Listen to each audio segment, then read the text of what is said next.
Food కోసం 368 కోట్లు ఖర్చు పెట్టామన్నారు. అక్షయ పాత్ర వాళ్ళు రోజుకి 1,00,000 మందికి మేము ఫుడ్ పంపించాము ఫ్రీ ఆఫ్ కాస్ట్ అని చెప్పారు. మరి అదేమైంది? ఎన్నో సేవా సమితిలు స్వచ్ఛందంగా వాళ్ళు ఫుడ్ పంపిణీ, వాటర్ పంపిణీ చేశారు. మరి అదేమైంది? 368 కోట్లు ఎక్కడ ఖర్చు పెట్టారు? ఖర్చు పెడితే ఆ కాంట్రాక్టర్లు ఎవరు? ఆ లెక్క ఏంటి? పూర్తిగా ఎవరో ఏ కాంట్రాక్టర్లు ఎంతెంత ఇచ్చినారన్నది ఆ లెక్కలు మాత్రం మాకు కావాలి, మాకు చూపించండి. తాగునీటి కోసం వాటర్ బాటిల్ కోసం 26 కోట్లు, 412 డ్రోన్ల ద్వారా మేము పాల ప్యాకెట్లు గానీ ఫుడ్ గానీ విజయవాడ నగరంలో ఫ్లడ్ లో ఉన్న వాళ్ళకి అందించామన్నారు.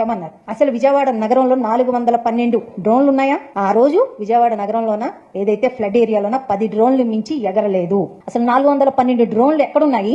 దాని కాంట్రాక్టర్లు ఎవరు? ఆ కాంట్రాక్టర్లు బిల్లులు ఏ రకంగా చెల్లించారు? ఈ ఒక్క లెక్కల వివరాలు కూడా ప్రజలకు తెలియాల్సిన అవసరం ఎంతైనా ఉంది. ఎందుకంటే ఫ్లడ్ గురి అయినారు, ఇంత ఇబ్బంది పడుతున్నారని దాతలు 534 కోట్ల రూపాయలు దాతలు స్వచ్ఛందంగా వాళ్ళు ప్రజల కోసం ఇస్తే ఇలాంటి ఒక లెక్కల చెల్లింపులు చూపిస్తున్నారు అనంటే అది అసలు ఎంత హాస్యాస్పదంగా ఉందో ఒకసారి గమనించాలి.